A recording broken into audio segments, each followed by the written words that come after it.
जय श्री कृष्ण कन्हैया लाल की जय, श्री गुरु महाराज की जय, श्री बैजूनाथ महारानी की जय। दस और दो बुरा जो के सो बारी क्या मत के पूरे भय, एक तीसरी बड़ी फिरस्तों की फजर, पीछे उठ खड़ी दुनिया नूर नजर, पीछे खड़ी दुनिया नूर नजर। दिन क्या मत के पूरे के सो खास मत वालों ने लहे, क्यों लहे जाको लिखी दो जग, जावे नहीं दिनों की सक। विशेष का दिन साहब दिखावे, क्या मत कौन दूजा कोई न पावे, पांच सूरत लिखी आम सिपाही, समझे पाप ये पांचों ने कमल जो करे, सो भिस्ती भुनमान से ना करे, और झूठा काम बद भली करे, सो दो जग की आग में भरे। हमेशा रोज की बदकारा, रोज क्या मत के हुए तुम्हारा, लेकिन तेरे न क्या मुकरा जाता है, अच्छा नहीं खबर है। कोई न जाने राह न जाने दिन, न इन समय हाथ ये किए चेतना, उस दिन बदला हो गया कि जोरा, हाथों सीधे साहिल कहीं मरा। पहुंच के सुधाई तुम्हें गिनना बुझ रखी नहीं गिनना, निहायत उस रोज की कोई न पावे, बादशाह कोशिश का दिखावे। इनको नफा न देवे कोई, तब कोई न किसी के दाखिल होए, सुबह तीन समय कहिए जाए, तो कोई नफा किसी को न सके पहुँचाए। तुम्हारिका साहेब फरमाना करे, सिपाही खुदा मोमिनों पहचाना, वो में आकिंदारों को चाहे, हक में भी उन्हीं को मिलाए। जब जाए रुआ रोजा और हज, तब काजे खुलिया मुसाफर जाए, बादशाह ने छत्र साल सो कहे, घरी मां मिलंदी छत्ता को दई, घरी मां मिलंदी छत्ता को दई। नौवीं आगे और भाई कहले, दसवीं आगू सब लीला भई, मजले सब 11 के मध्य, सो कहे कुरान वेद के विधान। 11 बिट बड़ो विस्तारा, प्रगटे विलक सब सितारा, समन्याम दे सिकते दई सितारा, करियाय के जो सवार है।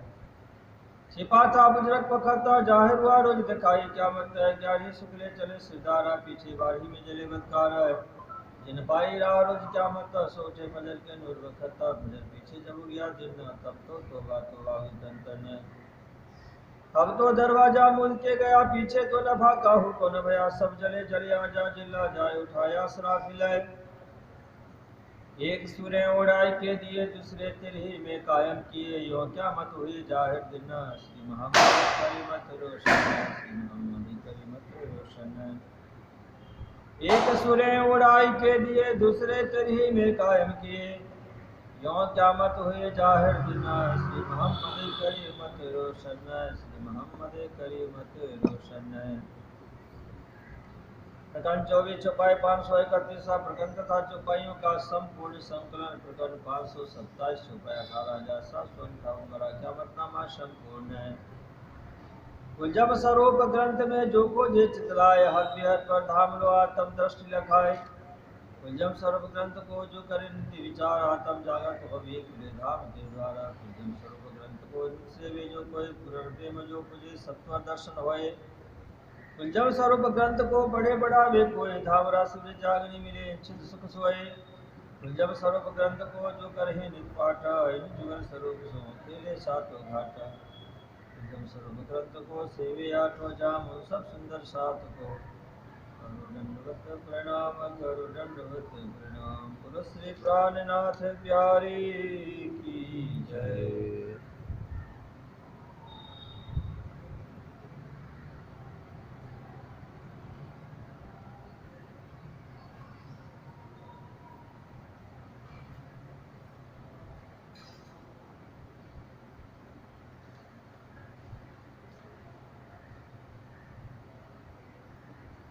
अब हम सभी उपस्थित सुंदर सा जी 5 बार श्रीताप्ता महामंत्र का जाप कर लेंगे मौन होकर के।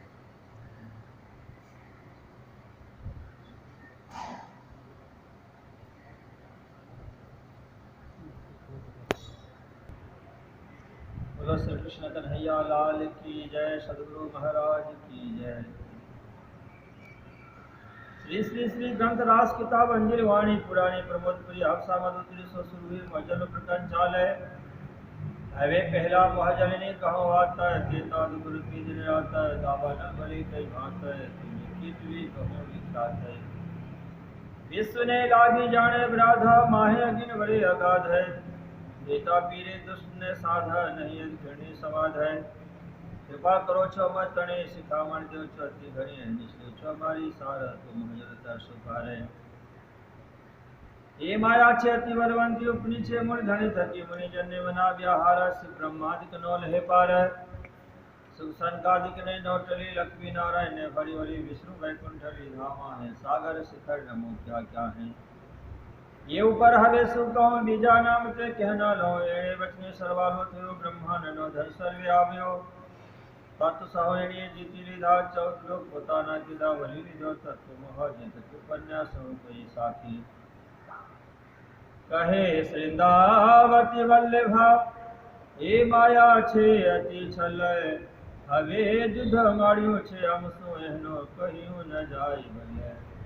एहना आयुध अमृत रूप रस छल बल वल कल अगिन कुटिल ने कोमल चंचल चतुर चपल चाल। अगे हेनो केटलो कहो विस्तार जोरावर अति अपार मौसो जुद बाड़ी आशा धार जुद करे छे बारंबार। एहने लाग्यो कोई मुखारा मारो केड न मुके नारा में बांध्या सामा हथियारा तो जानियो जो पहनो मारे। एने समय जम्मा वित्ती केटली कहते भजीती मैं तो रोड़ी रीते ग्रहिती पण मुने लीधी जीती।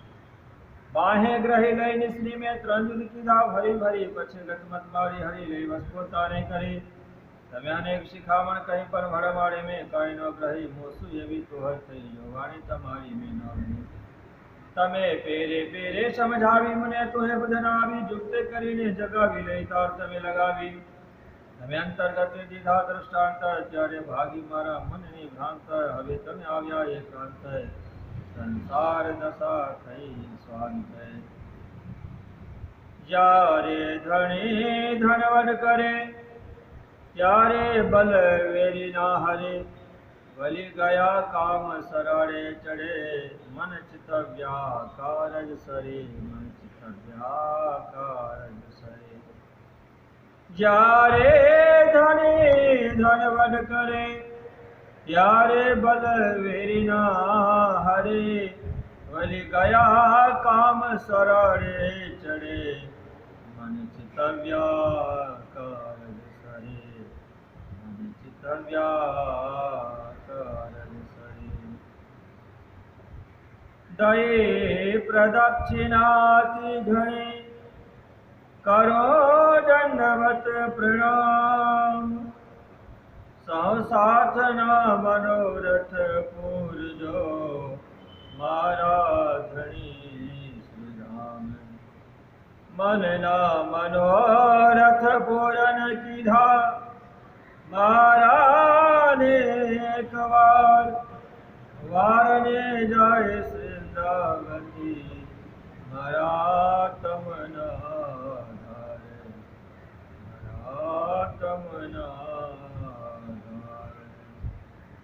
बोलो श्री प्राणनाथ प्यारे की जय। पारायण महोत्सव यज्ञ की जय।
उपस्थित धर्म पारायण सुंदर शाह जी आप सबों को प्रणाम।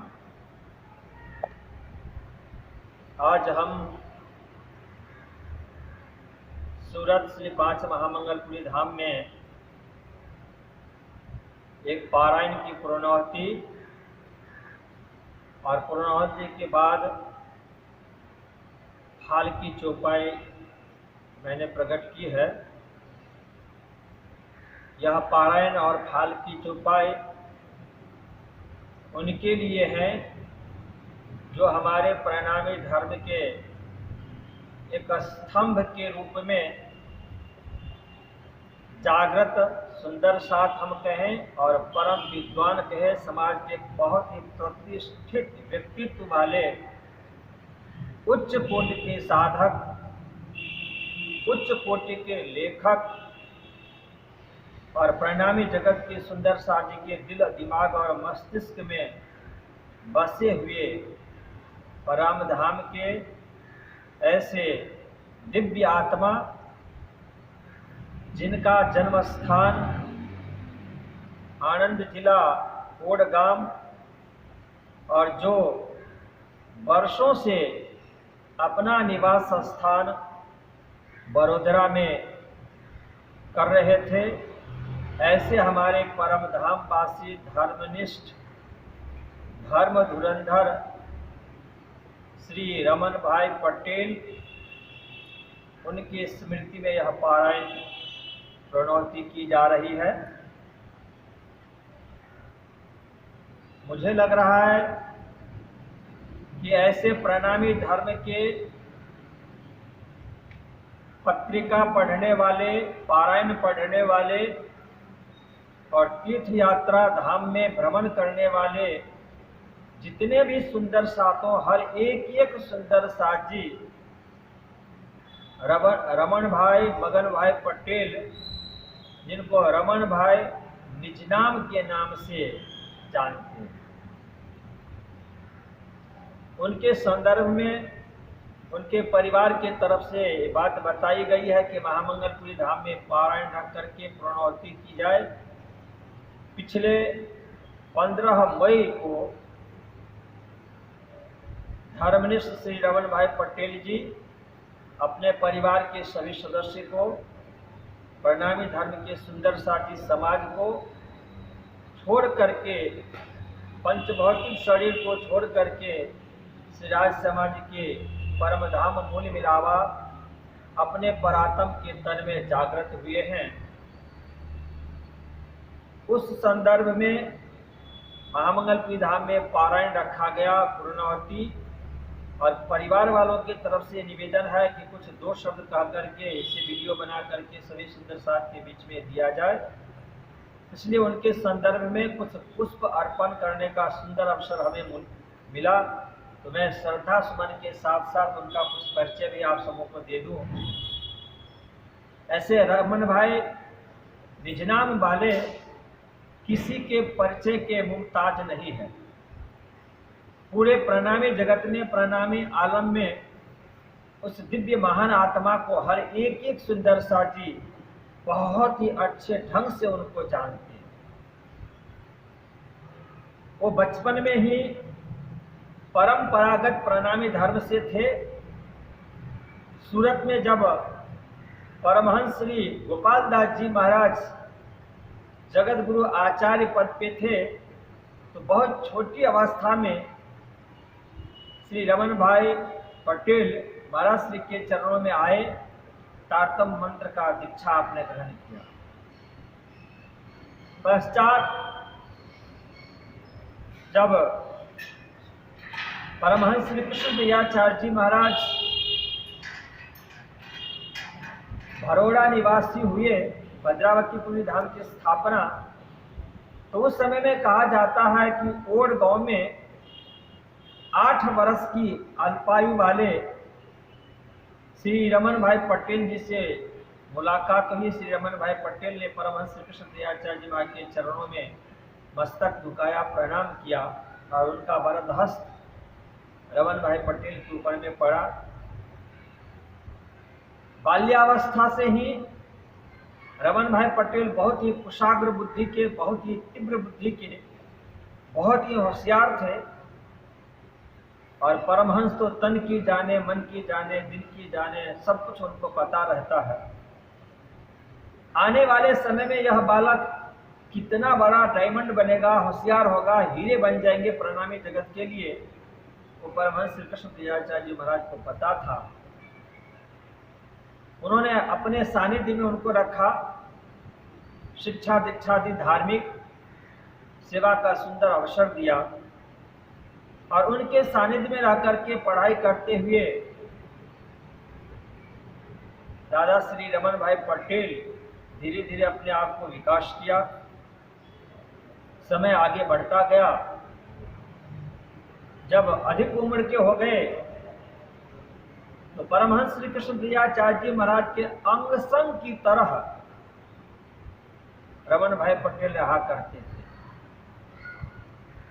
मुझे भी जब प्रणामी समाज में गुजरात में आना हुआ तो मैंने भी वर्षों तक देखा कि परमहंस श्री कृष्ण देवाचार्य जी महाराज का कोई भी कार्य हो, भद्रावती पुरी धाम का कोई भी कार्य हो, तो उस कार्य में रमन भाई पटेल जी का हाथ न हो, उनका शरीर वहाँ पे मौजूद न हो, उनकी सेवा में उनकी हाजिरी न हो, ऐसा कभी भी नहीं हो सकता। तन मन धन से समर्पित थे कृष्ण देवाचार्य जी महाराज के लिए श्री रमन भाई पटेल जी। उनकी आज्ञा को लेकर जिस समय में सूरत में आचार्य पद पे जगत गुरु आचार्य श्री एक श्री ठाकुर दास जी महाराज आसीन हुए, तो उसी समय में कहा जाता है कि रमन दादा ने एक पत्रिका का शुभारंभ किया जिसका नाम आपने निज नाम दिया, और आचार्य श्री ठाकुर दास जी महाराज के कर कमलों से उनके वरदहस्त से पत्रिका का भी विमोचन करवाया गया। और मुझे लग रहा है कि गुजराती समाज जहाँ कहीं भी रहते हो, वो गुजरात में रहते हो, गुजरात से बाहर भारत के किसी भी राज्य में हो, या भारत से बाहर किसी भी कंट्री में हो, देश में हो, चाहे वह लंदन हो, चाहे वह अमेरिका हो, चाहे वह कनाडा हो, चाहे वह दुबई वगैरह हो, जहाँ भी गुजराती सुंदर साथी निवास करते हो, हर एक कुछ गुजराती परिवार में प्रणामी समाज के कोई भी पत्रिका जाती हो या न जाती हो, पर निज नाम पत्रिका रमन दादा का पत्रिका तो वहाँ अवश्यमेव जाती ही जाती। और उस पत्रिका के माध्यम से प्रणामी सुंदर साथ के दिल दिमाग और मस्तिष्क के अंदर में रमन दादा निवास कर गए थे, घर बन गए। और इसी का वजह है कि जब आज लगभग 94 वर्ष 94 ईयर प्लस हो चुका, और हम सभी सुंदर साजी को पता है कि पूरे विश्व में कोविड-19 कोरोना फैला हुआ है। मुझे लग रहा है कि बहुत से ऐसे दिव्य आत्माएं भी इसके टच में आ गए, उससे अछूते नहीं रह पाए। मैं तो ये सोचा था कि रमन दादा जरूर से जरूर हम सब सुंदर साथ के बीच में, संत महात्माओं के बीच में, गुरुजनों के बीच में 100 वर्ष पूरे करेंगे, और 100 वर्ष पूरा हो जाने के बाद में उनके परिवार के सदस्यों से निवेदन करना है, इनका शताब्दी महोत्सव अच्छे ढंग से आप करें। पर राजी महाराज की जैसी इच्छा, उनको शायद मंजूर न हो, हम सभी सुंदर साथ के बीच से रमन दादा 15 मई 2021 को अपने आप के शरीर को संवरण कर लिया, शिलाजी जी के चरणों में समर्पित हो चुके। और उस संदर्भ में परिवार के कहने से नहीं, परिवार ने तो अपने तीनों पुरी धाम या जो बड़े बड़े मंदिरों हैं, उन मंदिरों में, छोटे मंदिरों में निवेदन किया होगा कि उनके लिए आप पारायण रख दें। सभी मंदिरों में राज्य का थाल भोग की सेवा, कुछ बड़े मंदिरों हैं जहाँ पे पारायण भी है, थाल भोग की सेवा भी है, संतों के रसोई भोजन व्यवस्था भी है। पर ये पारायण सिर्फ मंदिरों के बीच तक ही सीमित नहीं है। मुझे पता चला है कि कम से कम जो परिवार के पास में मैसेज आया है, संदेश आया है कि लगभग 200 से भी ऊपर पारायण उनके नाम पे पढ़ लिया गया है। इसके पीछे कारण क्या? तो रमन दादा ने जो अपने समय में सुंदर सा जी को तन से, मन से, धन से, ज्ञान से, प्रेम से, सेवा से, परोपकार का कार्य करके, चाहे उनको जिस रूप से भी बना, चाहे वह मंदिर स्थान हो, चाहे वह सुंदर साहब का घर परिवार हो, हर जगह हर तरह का सहयोग रमन दादा परिवार को छोड़ करके, परिवार के सभी सदस्यों को भी परवाह किए बिना उन सुंदर साहब के बीच में चले जाते थे, उनके घर में चले जाते थे, सप्ताहों तक रहते थे, महीनों तक रहते थे, सुंदर साहब का दिल का दर्द समझते थे, उनके दर्द को, उनके दुख को दूर करते थे, उनको प्रेम देते थे, उनको ज्ञान बांटते थे। यही इनका कार्य रह गया था।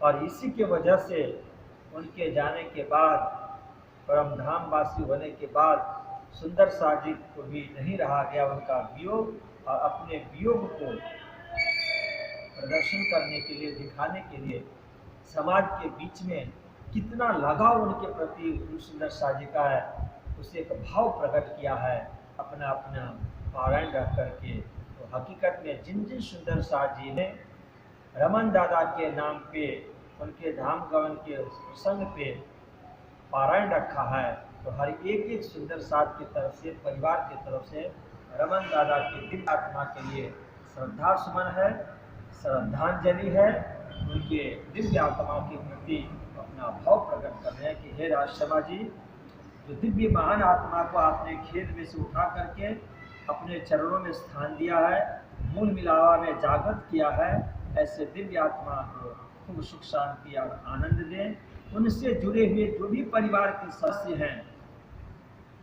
उन परिवार के सभी सदस्य को भी, और उनसे जुड़े हुए प्रणामी आलम में, प्रणामी जगत के जो भी सुंदर साज है, तो उनका भी तो एक कर्तव्य बनता है कि जैसे वह शरीर से चले गए, तो चले जाने के बाद उनके प्रति जो हमदर्दी था, उस हमदर्दी के कारण उनको भी थोड़ा सा कष्ट हुआ होगा, दुख हुआ होगा, कि जो कि इतने लंबी आयु को स्वस्थ रूप से भोग करके जाने के बाद में दुख कष्ट न तो परिवार के सदस्य को होना चाहिए, न तो सुंदर साजी को होना चाहिए। फिर भी हम समाज में रहते हैं, परिवार में रहते हैं, लौकिक भी एक संबंध होता है, तो लौकिक संबंध से रमन दादा के पार्थिव शरीर को जाने के बाद जो दुख कष्ट है, उसको हम राज्य से प्रार्थना करते हैं कि उन शरीर को जाने के बाद में उन सुंदर साजी को, परिवार के सभी सदस्य को रमन दादा का वियोग जन्य दुख सहन करने की शक्ति परिवार के सभी सदस्य को भी दें और सुंदर साजी को भी दें। तो ऐसे दिव्य महान आत्मा के लिए महामंगल धाम में जब पारायण रखा गया, पारायण की पूर्णवती में परिक्रमा ग्रंथ से दादा के लिए चौपाई प्रकट हुई है। ये जो गिरदवाई मोहल चांदनी, बीच मोहल गुरज हजार, जोत बीच आसमान के, मामक मावत नहीं झरकार। सुंदर साथ जी, एक तो परिक्रमा ग्रंथ है, प्रकरण संख्या 13 है और चौपाई संख्या 55 है। प्रकरण संख्या 13 है, चौपाई संख्या 55 है, ग्रंथ है परिक्रमा। शीर्षक लिखा हुआ है मोहल पहाड़ पुखराज जी। अब देखिए, प्रसंगानुकूल चौपाई भी प्रकट हुई है। रमन दादा ने अपने जीवन में सुंदर साजी के लिए गुरु का कार्य किया। पुखराज आज भी हम लोग भौतिक जगत में जानते हैं कि जो पुखराज नंग होता है, गुरु का प्रतीक होता है। परमधाम के अंदर रंगमहल है और रंगमहल से उत्तर और दक्षिण दिशा में जो बहुत बड़े बड़े विशाल बिल्डिंग महल है, और इतने विशाल है कि जिनकी विशालता के कारण इस महल को पहाड़ की दर्जा दे दी गई। तो रंगमहल के उत्तर दिशा में पुखराज है और रंगमहल के दक्षिण दिशा में माणिक है। तो यहाँ राज्य ने इतना सानिध्य दिया रमन दादा की दिव्य आत्मा को कि अपने लाइन में उन्होंने खड़ी कर दी। इधर रंगमहल बीच में है, तो एक तरफ पुखराज पहाड़ है तो दूसरे तरफ माणिक पहाड़ है, और वहां से चौपाई प्रकट करके आपने ये दिखा दिया यह दिव्य आत्मा, महान आत्मा दुनिया में जिसको मैंने भेजा था सूत काटने के लिए, जिन दुनिया में मैंने भेजा था एक दूसरे को जग जाने के बाद दूसरे को जगाने के लिए, यह यदि कार्य किसी के द्वारा हुआ है, ऐसे तो बहुतों संत महात्मा गुरुजनों परमहंस महाराज जी के द्वारा हुआ है यह कार्य, पर यह कार्य सिर्फ परमहंस महाराज के द्वारा ही हो, संत महात्मा गुरुजन आचार्यों के द्वारा ही हो, ये कोई जरूरी नहीं है। ये विद्वान विदुषों के साथ साथ में जो घर में परिवार में रह करके, जो महामती प्राणनाथ जी ने कहा कि जल में नहाइए कोरे रहिए, इस घर और परिवार समाज में रह करके भी घर परिवार और समाज से निर्लिप्त होकर के जीवन बिताने वाले, ऋषि तुल्य जीवन बिताने वाले, परमहंस की तरह जीवन बिताने वाले एक महान आत्मा रमन दादा, उनके लिए भगवती प्राणनाथ जी ने कहा कि आपने जो जागने का कार्य किया है, आपने जो सवा सिर सूत काटने का काम किया है, वो इस दुनिया के अंदर में आप जितनी भी प्रशंसा किया जाए तो सभी प्रशंसाओं से ऊपर उठ करके हैं, क्योंकि सूत का सवा सिर आप खुद भी जग गए थे और खुद जग करके हजारों की संख्या में सुंदर शाह जी को अपने ज्ञान के माध्यम से, अपने प्रेम भक्ति साधना के माध्यम से, अपने सेवा के माध्यम से, अपने पत्र पत्रिकाओं के माध्यम से, अपने कन्वेंसिंग के माध्यम से, संगोष्ठी के माध्यम से सुंदर साथ का आपने जो जगाने का कार्य किया है और भगवती प्राणनाथ जी महाराज के संदेश को आपने अनुकरण किया है, उनकी चौपाई को आपने सार्थक किया है कि मैं बोलूं तो तू मुझे पल में दीजिए बताए। वह कार्य यदि किसी ने भी किया है उसमें एक नाम रमन दादा का भी उस कड़ी में जरूर से जरूर जुड़ जाता है। ऐसे जागने के दिव्य कार्य करने वाले, जागने के पुरोधा रमन दादा की दिव्य आत्मा, महान आत्मा के लिए वाणी में से जो उपाय प्रकट हुई है राज के संदर्भित, ये जो गिरवाई मोहल चांदनी बीच मोहल गुरज बारे, बीच मोहल गुरज हजार हजार गुरज वाले जो मोहल बना है, उसकी जो चांदनी है, उस चांदनी के ऊपर में कहते ज्योति बीच आसमान के मावत नहीं झलकार, वह राज पहाड़ है जिनकी चांदनी की बात की जाती है। इस चांदनी के ऊपर में हजारों गुर्जे हैं और उस चांदनी के ऊपर में जब जा कर के देखते हैं तो ऐसे वहां से आप देखिए ऊपर आसमान के तरफ प्रकाश ही प्रकाश है, ज्योति ही ज्योति है, क्योंकि रमन दादा का काम क्या था, अंधकार को दूर करके तारतम से निजनाम से, आप तारतम कहे कि निजनाम कहे, रमन दादा का कार्य था निजनाम नाम की पत्रिका से सुंदर साजे के हृदय के अंदर में जो अंधकार है उस अंधकार को दूर करना, प्रकाश से भर देना और उससे आत्मा को जागृत करने का कार्य रमन दादा का था। उसी के अनुरूप ही रमन दादा के लिए जो उपाय प्रकट हुई है कि वह जो राज पहाड़ जिसके हजार बुर्ज वाले चांदनी है, उस चांदनी के ऊपर में यदि आप जाएं तो रमन दादा का जो कार्य है वह कार्य दिखता है कि खुले आकाश में प्रकाश ही प्रकाश है। निजनाम के द्वारा रमन दादा ने संपूर्ण प्रणामी जगत के सुंदर साजी को तारतम का प्रकाश दे करके अजवाला कर दिया है, प्रकाश कर दिया, उनकी आत्मा को जागृत किया है। तो ऐसे बहुत संख्या में, हजारों की संख्या में सुंदर साजी के दिव्य आत्मा को जागृत करने वाले रमन दादा की दिव्य आत्मा शिवाजी के चरणों में उपस्थित हो चुके हैं।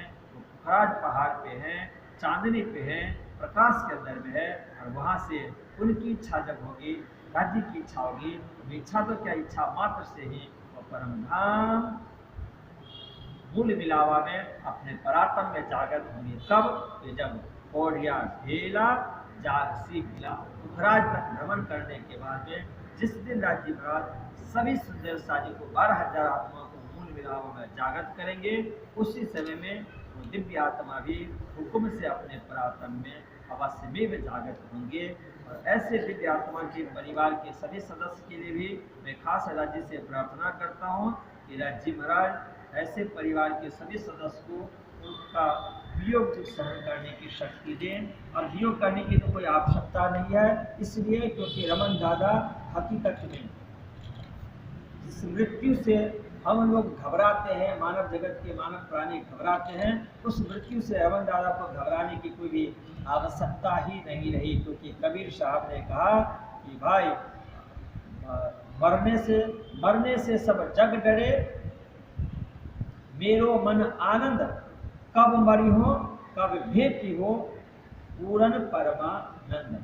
कबीर साहब ने कहा कि मरने से तो वो लोग डरते हैं कि जिनको मर जाने के बाद में फिर से जन्म लेना पड़ता है, और मरने से आनंद उनको होता है कि जो परब्रह्म परमात्मा के चरणों में, उनके धाम में जाकर के समर्पित हो जाते हैं। तो हमारे रमन दादा उसमें से थे कि मरने से सब जग डरे, मेरो मन आनंद, कि जिस मरने से लोग डरते हैं उस मरण में मैं नहीं हूँ, पर मेरो मन आनंद, मैं उस मृत्यु में हूँ, मैं उस धामवासी में हूँ जो मर करके धाम जाने के बाद में राजीव के चरणों में उपस्थित होकर के सच्चिदानंद स्वरूप को प्राप्त करने वाले हैं। इसलिए कहा कि मेरो मन आनंद, कब मरी हो कब भेटी हो, कब हमारा यह पंचभौतिक शरीर छूट जाए, इसको छूट जाने के बाद में पूर्ण परमानंद हमें मिल जाएंगे, हमें प्राप्त हो जाएंगे। तो रमन दादा का पंचभौतिक शरीर एक पुराना पंचभौतिक सांसारिक पदार्थ से बना हुआ शरीर था, वो हट गया, उनको सिरा जी ने सच्चिदानंद स्वरूप दिया है। तो ऐसे सच्चिदानंद स्वरूप धारण करके परमधाम में आप उपस्थित हुए हैं। तो उन दिव्य आत्मा के लिए परिवार वालों को शोक नहीं करना चाहिए, राज्य से इतनी ही प्रार्थना करनी चाहिए कि राज्य महाराज आपने उस दिव्य महान आत्मा को अपने चरणों में स्थान दिया है, आपको धन्यवाद। और हम परिवार के सदस्यों को, हम प्रणामी जगत के सुंदर साथ जी को आप अपने बागडोर, अपने हाथ में बागडोर संभाल करके रखें, और यहाँ के परिवार के सभी सदस्य को भी, सभी सुंदर साथ को भी स्वस्थ रखें, उनको ज्ञान भक्ति सेवा दे करके और रमन दादा के पद चिन्हों पे चलने की शक्ति प्रदान करें। यही श्रद्धांजलि उनके लिए होगा, यही श्रद्धा सुमन रमन दादा के लिए परिवार के तरफ से भी होगा, सुंदर साथ के तरफ से भी होगा, महामंगलपुरी धाम के तरफ से भी है, ट्रस्ट के ट्रस्टियों के तरफ से भी है, और सूर्य नारायण की तरफ से भी यही श्रद्धा सुमन दिव्य आत्मा के लिए है, रमन दादा की महान आत्मा के लिए है। मैं फिर से परिवार के सभी सदस्यों का नाम लेकर के बता देना चाहता हूँ कि रमन दादा की धर्मपत्नी माता कांताबेन रमन भाई पटेल, राज्य महाराज माता की दिव्य आत्मा को स्वस्थ रखें, शरीर को स्वस्थ रखें, और आज अपने चरणों में उनका मन रमन करवाते रहें। उन्हें भी वियोग यदि हो तो वियोग को सहन करने की क्षमता प्रदान करें। उनके छोटे सुपुत्र संजय भाई रमन भाई पटेल, उनकी पुत्र वधु छोटी मीनल बेन संजय भाई पटेल, संजय भाई और मीना बेन के सुपुत्र सुपुत्री, सुपुत्र है रुशांग संजय भाई पटेल, सुपुत्री है आस्था संजय भाई पटेल। रमन दादा के बड़े सुपुत्र हैं राजेश भाई रमन भाई पटेल, उनकी बड़ी पुत्र वधु है दक्षा बेन राजेश भाई पटेल। रमन दादा की दो सुपुत्री हैं, छोटी सुपुत्री का नाम है राजेश्री बेन रमन भाई पटेल, बड़ी सुपुत्री का नाम है श्रीदेवी प्रवीण भाई पटेल। इन सभी परिवार के सदस्यों के लिए राज्य से प्रार्थना करता हूँ कि राज्य भाई परिवार के सदस्यों को स्वस्थ रखें, इनके बागडोर थाम करके आप जरूर से जरूर परिवार के सभी सदस्य को आशीर्वाद देते रहें, ये भी स्वस्थ रहें, इनके भी व्यवहार, इनका भी अनुकरण रमन दादा की तरह हो। ये भी हमारे लिए, हम परिवार समाज के लिए रमन दादा के पद चिन्हों पे चल करके और वो मिसाल कायम करें, जिससे रमन दादा का यश कीर्ति प्रतिष्ठा समाज में है। इस परिवार के द्वारा भी उनकी यश, उनका यश, उनकी कीर्ति, उनकी प्रतिष्ठा बढ़ती रहे। इसी कामना के साथ परिवार के सभी सदस्य को, सभी सुंदर साजी को प्रणाम करते हुए विराम लेता हूँ। बोलो श्री प्राणनाथ प्यारे की जय। प्रणाम, सभी सुंदर साजी को प्रणाम।